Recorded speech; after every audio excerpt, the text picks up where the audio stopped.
For those who are interested in the real world, a look at the actual history suggests an adjustment, a modification of free market theory to what we might call really existing free market theory. That is the one that's actually applied, not talked about. And the principle of really existing free market theory is free markets are fine for you, but not for me. That's, again, near a universal. So you, whoever you may be, you have to learn responsibility and be subjected to market discipline. It's good for your character. It's tough love, and so on and so forth. But me, I need the nanny state to protect me from market discipline so that I'll be able to rant and rave about the marvels of the free market while I'm getting properly subsidized and defended by everyone else through the nanny state. And also, this has to be risk-free. So I'm perfectly willing to make profits, but I don't want to take risks. If anything goes wrong, you bail me out. Okay. So if third world debt gets out of control, you socialize it. It's not the problem of the banks that made the money.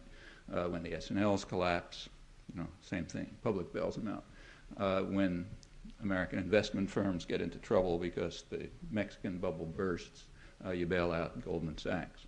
And the Mexico bailout, and on and on. I mean, there's case after case of this. In fact, of the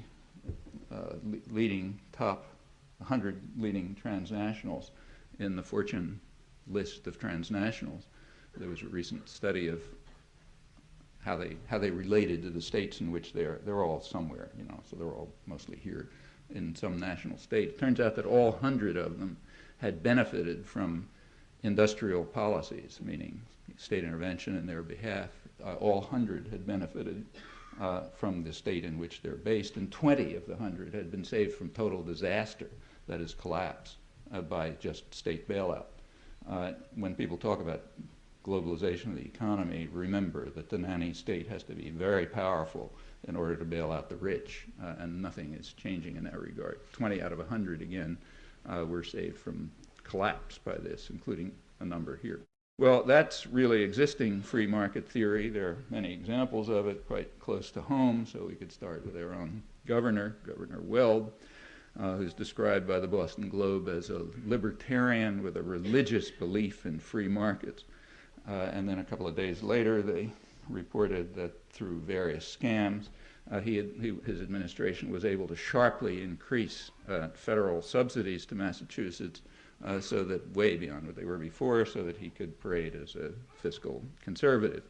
And that's pretty common. Just a year before, you may recall, if you have long memories, they had to close George's Bank, the richest fishing area in the world, because it was being overfished thanks to a combination of deregulation and subsidies to the fishing industry, which have that odd consequence that you tend to get overfishing. So it looked as if the ground fish were wiped out and they had to close it off.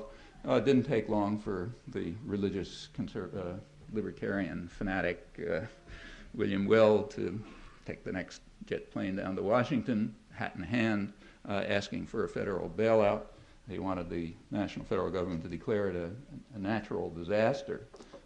And the reason was, as he explained, with presumably some scientists in tow, that there was some strange kind of predatory fish, which no one had yet found, but they would find it, don't worry. So some kind of predatory fish had come and sort of wiped out all the, the cod and the haddock and all those things. So it was a natural disaster, and therefore the general public had to sort of pay off the results of deregulation and subsidizing the fishing industry. Well, that's the way to be a libertarian with religious fervor. Another one is the leader of the conservative revolution, Newt Gingrich. Nobody's more passionate about the market than he is, particular about his own district, which he calls a Norman Rockwell world of jet planes and fiber optics, as indeed it is, except if you ask where jet planes and fiber optics came from, you discover that the public paid for them and still pays for them. And in fact, he manages to get more federal subsidies for his district than any suburban county in the country outside the federal system. So you can have conservatism flowering among the malls and so on. Or you can go back to the Reaganites, who are also very passionate about free markets for everyone else. Meanwhile, they boasted to the American business community correctly, that they had done more, that they had instituted more protection than any post-war American administration, in fact, more than all of them combined. They had doubled import restrictions, blocking and helped and poured public funds into major industries to enable them to recapitalize, to protect, in fact, reconstruct the steel industry and the automotive industry and the semiconductors and so on, which would have disappeared if they'd opened the markets. The Thatcherites in England were about the same. Government expenditures relative to GNP stayed pretty constant, although anything that went to the general population collapsed. Meanwhile, military industry shot up. Arms sales are booming. That's all publicly subsidized stuff. Arms sales to nice guys like Saddam Hussein and General Suharto and others. Well, that's really existing free market theory. What are the core policies?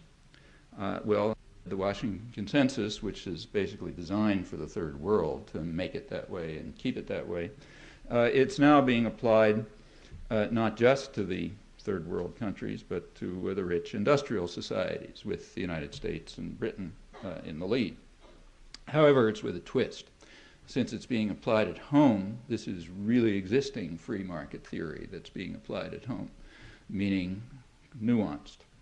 So powerful government to protect the rich, and market discipline and tough love for everyone else. And you see that very clearly. Go through the various elements of the Washington Consensus. The first one is about reducing government. Well, that's false. We're not reducing government. We're shifting it around. So social spending is indeed way down since the 1970s, when this stuff started. Accelerated after 1980, but it was starting in the mid-70s. The kind of a benchmark example is AFDC, the main support system. That was cut virtually in half from about 1970 to 1990, with obvious effects on poor families and children and so on. It was part of a general war against women and children that was conducted by the conservatives under the name of family values. It's interesting that they were able to get away with that. That tells you something about the intellectual culture. Well, one part was the reduction of AFDC by roughly half, from about 1970 to about 1990. It's now essentially gone.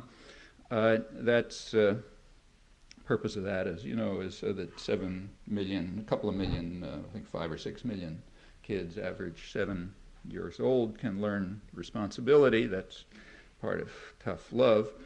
Meanwhile, another part of the government has been very stable and, in fact, is going up, namely the Pentagon system, which remains at approximately Cold War levels. In fact, it's higher now than it was under Nixon, although the big enemy has disappeared, which tells you exactly how much, tells a rational person at least, exactly how much they were worried about the Russian threat. Not only does it remain at Cold War levels, but it's going up under the initiative of the fiscal conservatives. The Heritage Foundation, which, sort of the right-wing foundation that designs the budget for the Gingrich Army, are calling for an increase in the Pentagon system, as is Gingrich, as indeed was Clinton. So that goes up. And I should say that cutting of social spending is being cut very sharply, very much over public opposition. At the time of the 1994 congressional election, the big landslide, over 60% of the public wanted social spending to increase. Okay, went very sharply down. What about Pentagon spending going up? Well, this public is 6 to 1 opposed to that, which gives you one aspect of a big picture about what's happening to American democracy. I mean, somewhat of a change, not a huge change. So one part of the system is going up, Pentagon spending. Another part's going down, social spending. And the same is true in other domains. Like, for example, legal aid for the poor is being slashed and virtually destroyed. On the other hand, the security system, the government security system, state and federal, that's going up. So prisons are going way up. The prison population, crime hasn't changed for about 20 years. And incidentally, U.S. crime rates are not off the spectrum, contrary to what a lot of people believe. Crime rates are sort of toward the high end of the industrial world, but not off the spectrum, with one exception, namely murder with guns. But that's a special feature of American society, which doesn't have to do with crime rates. Apart from that, crime rates are kind of toward the high end, not going up. The prison population tripled during the Reagan years, is going up even faster now. And I think the reason is another aspect of the third world model, namely the superfluous population.